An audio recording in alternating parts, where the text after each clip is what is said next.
Baik, kembali lagi bersama kami di Apa Kabar Indonesia Pagi. Sebelum kita lanjutkan perbincangan, kita akan pantau dulu. Kan agendanya rencananya jam 10 waktu Indonesia Barat ya. Barreskrim Polri akan melakukan gelar perkara khusus. Sudah ada rekan kami, Novan di sana. Selamat pagi, Novan. Apa informasi terbaru? Bagaimana persiapannya? Ya, selamat pagi. Jadi memang saya berada di Barreskrim Polri, di mana pada pagi ini atau pada hari ini akan digelar gelar perkara khusus terkait dengan kasus ijazah mantan Presiden Indonesia yang ke-7, yakni Joko Widodo, pemirsa. Dan memang seharusnya ini dilakukan pada tanggal 30 Juni 2025, namun pada tanggal 2 Juli 2025, pihak dari TPUA atau Tim Pembela Ulama dan Aktivis mengirimkan surat kepada Polri terkait dengan pengunduran gelar perkara khusus ini, yaitu tepatnya pada tanggal 9 Juli 2025, yaitu tepat pada hari ini, pemirsa. Hal itu dikarenakan mereka ingin mengundang sejumlah nama yang turut hadir dalam gelar perkara khusus ini, yakni ada Komnas HAM, Roy Suryo, DPR RI, dan juga Rismon Hasyolan Sianipar, pemirsa. Kemudian mengapa dari TPUA mengajukan hal ini? Hal ini dikarenakan dengan mereka menilai adanya kejanggalan dalam penyelidikan Direktorat Tindak Pidana Umum Barreskrim Polri yang menyimpulkan bahwa ijazah Jokowi ini adalah asli, pemirsa. Dan kemudian tim kuasa hukum dari Jokowi juga akan hadir dalam gelar perkara khusus pada pagi hari ini atau pada hari ini, dan mereka menilai bahwa pada gelar perkara ini belum ada barang bukti yang bernilai novum.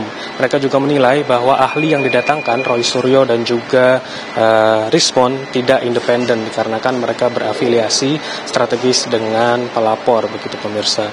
Kemudian pemirsa, memang mereka atau TPUA akan hadir pada pukul 9 waktu Indonesia Barat, namun belum bisa dipastikan kapan gelar perkara khusus ini akan dimulai, dan menurut informasi akan digelar secara terbuka. Saya kembalikan lagi ke studio.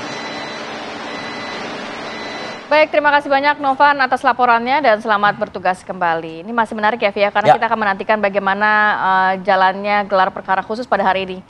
Baik, saya ingin ke Bang Petrus melanjutkan pertanyaan saya yang terpotong tadi. Bang Petrus, silakan, mungkin Anda bisa berkomentar mengenai segala fakta, bukti, keahlian, dan lain sebagainya. Masa sih itu nggak bisa menjadi rujukan begitu loh untuk kelanjutan atau membuka tabir fakta, takbir terang benderang dari ijazah Jokowi ini? Pertama, kalau Mas Roy Suryo dan Dr. Rismon Sianipar diberi kesempatan untuk menyampaikan apa temuan mereka dan bagaimana keahlian mereka terkait dengan pokok perkara, maka akan terjadi kejutan-kejutan. Karena memang bukti-bukti yang mereka punya itu selama ini mereka simpan. Mereka tidak pernah publish karena memang ditunggu harus disampaikan pada kesempatan yang tepat. Nah, kesempatan yang tepat itulah pada hari ini, kalau gelar perkara ini memberi suasana yang fair, ya, semua pihak diberi kesempatan yang sama untuk didengar keterangannya, diberi kesempatan untuk menyampaikan berbagai informasi, kemudian didiskusikan, maka menurut saya ini akan terjadi banyak kejutan. Terutama bukankah Barreskrim sudah fair kan membuat gelar perkara khusus, Bang Petrus? Oh iya, gelar itu merupakan sinyal bahwa fair. Tetapi kan kita belum tahu ke depannya seperti apa atau suasana di dalamnya seperti apa. Karena kita ini kan juga punya banyak pengalaman terkait dengan yang namanya gelar-gelar perkara ini. Jadi kita berharap suasana yang merespons ya tuntutan publik ini supaya dimaksimalkan. Jangan sampai hanya sekedar formalitas untuk ya bahwa kami sudah gelar khusus dan ya sudah kami dapatkan informasi dari berbagai pihak dan keputusan kami tetap ini dihentikan. Nah, itu yang jadi problem. Bang Petrus, menanggapi pernyataan dari Freddy Alex Damanik tadi, ini nggak akan pernah usai, akan ada laporan baru jika nanti gelar perkara khusus ini ternyata anti klimaks buat Anda begitu. Ini apa sih sebetulnya Bang Petrus yang dicari oleh Roy CS ini gitu? Akankah memang harus Joko Widodo ini berstatus tersangka begitu menurut Anda? Oh tidak, ini kan terutama menyelamatkan apa yang saya selalu katakan, ini kan ada nilai kepentingan umum yang terdapat di dalam dugaan ijazah palsu ini. Karena masyarakat juga kan sudah terbelah, sebagian yakin, sebagian tidak yakin. Tidak yakin, ada pro kontra ya. Terhadap sebagian yang yakin, ya maka menjadi tugas polisi atau tugas negara untuk menyelamatkan apa yang disebut sebagai lembaga kepresidenan. Coba kita bayangkan, kalau 10 tahun berkuasa kemudian ternyata ijazahnya palsu, bagaimana dengan lembaga kepresidenan kita? Bagaimana dengan hasil pemilu? Kita garis bawahi, ada kepentingan umum di situ, ada kepentingan masyarakat, transparansi dibutuhkan. Prof, kita tahu gelar perkara khusus ini kan tertutup. Bagaimana masyarakat bisa memantau juga ini benar-benar transparan nih? Ya, bahwa dari maksud gelar perkara ini kan dalam rangka memastikan proses penyelidikan itu transparan, akuntabel, atau kemudian presisi lah ya, sehingga kemudian kredibel semuanya. Nah pertanyaannya apakah kemudian transparan itu identik dengan misalnya live melalui TV, kemudian semua orang bisa menonton. Tentunya transparan tidak identik dengan itu, tetapi adalah transparansi sudah terrespon, terpresentasi dengan adanya misalnya mengundang Komnas HAM, mengundang para pihak, mengundang DPR, dan semuanya pihak, ombudsman dan sebagainya. Itu bagian dari transparansi. Kalau kemudian transparansi dimaknai, disiarkan secara terbuka melalui media televisi, ini menjadi persoalan. Karena apa? Karena nanti akan terungkap pembuktian-pembuktian, baik berhenti maupun dilanjutkan, itu akan menjadi persoalan ketika pembuktian perkara tadi. Memang berbahaya itu? Berbahaya, karena konteksnya adalah alat bukti tadi digunakan untuk kepentingan pembuktian tadi, bukan untuk konsumsi publik kan gitu. Ya. Dan kita lihat saja bahwa ketika persidangan dengan misalnya terbuka, itu kan menjadi saksi, menjadi tidak independen. Karena bisa nyontek sebelumnya, bisa karena pengaruh yang lain, padahal saksi harus dilihat, menyampaikan apa yang dilihat, apa yang didengar, dan apa yang dialami secara langsung. Tidak bisa kemudian berdasarkan pengetahuan-pengetahuan yang lain. Jadi poinnya adalah bahwa kita menghargai Bareskrim, transparansi telah dilaksanakan bagaimana mestinya. Ingin mengakomodir semua pihak. Iya, bahwa yang itu mengakomodir dan kemudian telah dilaksanakan. Persoalannya tadi, apakah suasananya nanti nyaman, apakah suasana nanti aman, apakah kemudian netral, itu yang kemudian harus dijamin. Di kantor polisi itu pasti aman, Bro. Pasti aman dalam arti aman untuk salah satu pihak. Jangan sampai kemudian berada dalam tekanan, waktunya tidak sama, intimidasi atau waktunya tidak fair kan gitu. Saya kira ada itu potensi ke situ. Saya kira tidak mungkin lah, tidak mungkin terjadi itu karena terbuka dalam arti diawas banyak pihak. Maka ini penting bagaimana nanti misalnya pembagian durasi waktu masing-masing pihak. 10 menit atau 10 menit sama. Ketika pendalaman 5 menit, 5 menit sama. Itu penting juga, jangan sampai ada diskriminasi, nanti akan menimbulkan masalah lagi. Itu wah, kalau udah menyangkut durasi, ada pembagian menit-menit, libatkan TV One juga menarik tuh. Debat calon tersangka kasus ijazah palsu misalnya begitu, ya kan? Nah itu, Bang Freddy, saya ingin ke Bang Freddy, Bang Freddy. Tadi Bang Petrus mengatakan nih, ini kan pendidikan pembelajaran kepada publik. Kalau ternyata benar ijazah tersebut palsu, wah 10 tahun itu. Ya tidak sekedar 10 tahun, sejak dari wali kota. Dari Jakarta ya. Wali kota, gubernur. Dari wali kota juga Bang Freddy. Ya, dahsyat ya. Kalau itu benar. Bukan dahsyat lagi. Dahsyat ya.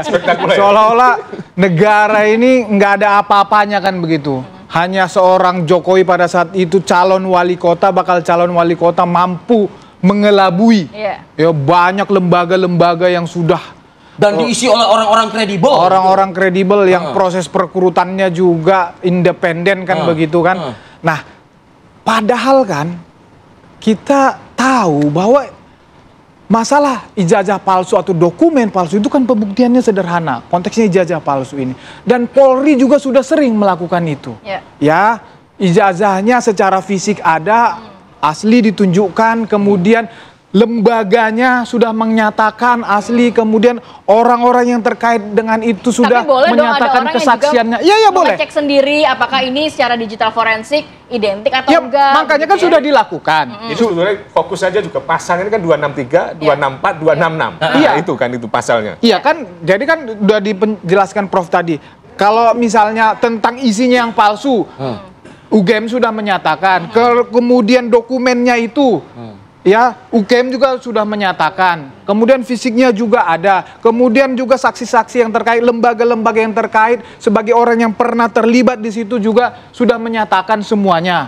Ya, tetapi terus masih gitu ya? Terus saja masih dipermasalahkan. Ya sudah, nggak apa-apa. Kita tunggu aja. Karena ada mekanisme pengadilan. Rasa tingkat kepuasan publik itu kan beda-beda. Iya, rasa. Nah, tetapi kan negara ini diatur oleh hukum. Ya, ada badan atau lembaga pengadilan yang memutus sengketa itu. Pengadilan berarti? Pengadilan. Berarti harus tersangka dulu dong? Harus sampai ke pengadilan ya? Ya tersangka, nanti Roy Suryo dan kawan-kawan insya Allah jadi tersangka atau Jokowinya dong? Loh, penyelidikan aja nggak masuk, belum masuk sudah dihentikan. Oh, gitu. Kalau yang di laporan Pak Jokowi, Polda masih proses berjalan, jadi masih ada harapan ke situ. Lah ini kan kita tunggu, oke. Jadi dari sisi Anda tetap ke pengadilan, tapi versi Roy Suryo CS yang tersangka ya?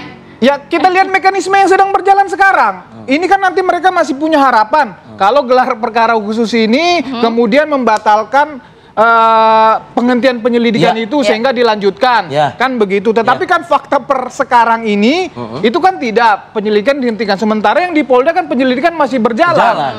Ya, jadi ya kita lihat dari situ saja. Bang Freddy, tapi bagaimana pihak Anda memastikan bahwa kasus ini memang benar-benar transparan? Karena banyak yang mengatakan tidak transparan, kemudian juga ini syarat intervensi, narasi-narasi negatif yang Loh makanya ini kan kita apresiasi ya, Bareskrim kita apresiasi melakukan gelar perkara khusus atas permintaan tanda kutip publik yang seperti kata Bang Petrus tadi. Ya mereka mengundang dari pihak eksternal ini, saya respect sekali nih, mengundang dari pihak eksternal ini. Nah ini jarang dilakukan. Walaupun sebetulnya ini kan mekanisme ini internal ya, gelar perkara ini internal. Ngapain kok ada ini Dan ini satu juga, dan ini nanti mungkin juga akan dipakai oleh pihak Roy Suryo dan kawan-kawan. Keputusan tetap pada Bareskrim nanti. Keputusan tetap pada Bareskrim. Ini saran, masukan, ya, diskusi, bukti-bukti itu nanti di dalam gelar perkara ini ditampung semua. Tetapi keputusan ada pada atasan nanti Bareskrim itu. Itu yang penting gitu. Bang Petrus, Freddy Alex Damanik mengatakan tersangkakan dulu Roy Suryo, baru kita nanti pembuktian di pengadilan. Di persidangan, Bang Petrus. Ya, kalau kita berpegang kepada terutama pernyataan Jokowi sendiri berkali-kali bahwa dia akan memperlihatkan ijazah aslinya hanya di pengadilan. Nah, karena perkara yang dimaksud adalah di Bareskrim Polri, maka Bareskrim Polri ke depan ini harus melanjutkan penyelidikan perkara ini, menyita ijazah asli yang dipegang oleh Jokowi untuk kemudian dibuktikan dalam persidangan pengadilan sesuai dengan keinginan Jokowi. Di persidangan ini kan harus ada tersangkanya, Bang Petrus. Oh iya, tentu harus ada tersangka. Hanya kalau tersangkanya Freddy, apakah tersangkanya Roy Suryo CS? Oh tidak, itu kan perkara lain. Perkara pencemaran nama baik di Polda Metro Jaya itu dan juga beberapa laporan lainnya itu berbeda. Tapi kalau khusus tentang dugaan ijazah palsu ini, perkaranya di Bareskrim Polri dan tersangkanya kita belum tahu apakah si pihak pembuat ijazah yang disebut-sebut sebagai palsu itu nanti kan ketahuan kalau misalnya penyelidikan ini jalan terus. Kalau misalnya itu betul sebagai palsu, tentu ada yang membuat. Kemudian posisi Pak Jokowi sebagai apa? Apakah pihak yang menggunakan atau pihak yang ikut melakukan pemalsuan itu? Nah, itu kan semua tergantung dari hasil penyelidikan nanti. Baik, Bang Petrus, Bang Freddy sama nih, mendorong ini ke pengadilan karena Bang Petrus mengklaim Pak Jokowi sendiri yang mengatakan ini akan ditunjukkan di pengadilan. Ini siapa yang tersangkanya? Kalau mengacu ke pernyataan Bang Petrus tadi. Ya, kan pasalnya 263, 264, 266. Ya.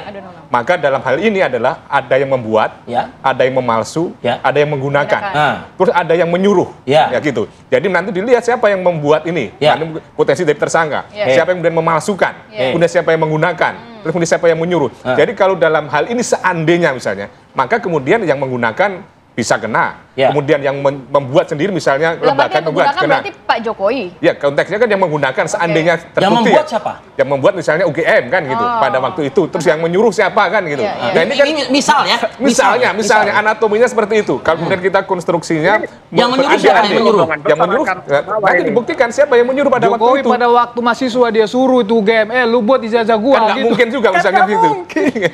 Nah, maka obyeknya palsu itu yang mana sebetulnya ini kan? Persoalannya kan kaitannya ini lari ke pasar pramuka. Apakah itu yang dikaitkan dengan menyuruhnya di situ? Nah, itu kan. Jadi kembali pada persoalan konstruksi perkaranya ini akan surat palsu yang menimbulkan hak, yang menimbulkan kerugian pihak lain. Yang dalam arti adalah bagaimana dibuktikan siapa subjeknya, apa perbuatannya, apa akibat hukumnya, semua berdasarkan alat bukti. Apakah saksi, apa surat, ahli, atau kemudian petunjuk. Jadi ini yang kemudian harus dilokalisir supaya tidak kemana-mana dan masyarakat menjadi tahu. Sebetulnya perdebatan pasal berapa sih kan itu? Perdebatan tentang surat palsu 263, 264, 266 KUHP kan itu. Beda konteksnya yang ada di dalam Polda Metro Jaya. Ada penghasutan, ada kegaduhan, ada pencemaran nama baik. Berarti ini saling mengkaitkan itu. Nah kalau misalnya Bareskrim ada tersangka, Polda ada tersangka, gimana menurut Prof? Ya itu bisa berdiri sendiri kan misalnya. Tapi kan tidak mungkin seandainya misalnya di dalam Bareskrim tidak ada surat palsu kan tidak mungkin jadi tersangka. Tapi sebaliknya kalau ini ternyata ini asli, maka berdampak yang ada di Polda Metro Jaya. Berarti apa yang disampaikan sesuatu yang tidak benar kan. Jadi kunci saling mengkait itu. Berarti dapat disimpulkan nanti ini dalam segmen berikutnya ya, atau dalam episode berikutnya siapa yang akan menjadi tersangka gitu ya, kasus ijazah palsu. Jokowi baik, terima kasih banyak Prof, Bang Freddy dan juga Bang Petrus sudah berbagi informasi pada hari ini. Sehat selalu, assalamualaikum. Ada pantun penutup buat Bang Petrus, Bang Alex dan juga Prof Suparji. Langit pagi mulai terbuka. Cakep. Publik menanti hasil bicara. Cakep. Gelar perkara bukan untuk mencerca, tapi menguji jejak sejarah secara terbuka. Cakep. Kita nantikan ya, apakah ini bisa membuka kasus ini ya, Fi ya. Terima kasih Bang Petrus, Bang Sehat Alex, selalu, Damanik, terima kasih. Assalamualaikum. Prof, terima kasih. Oke, kita harus ajak pemirsa untuk jeda dulu sejenak. Nanti kita akan pantau ini bagaimana kondisi banjir di sejumlah titik di Jabodetabek karena memang hujan ini dari hari Minggu loh, Via. Betul. Nggak berhenti-berhenti ya. Ini berturut-turut 3 hari ya, Ti ya. Menyisakan kepedihan di masyarakat juga. Sesaat lagi pemirsa, kami akan kembali.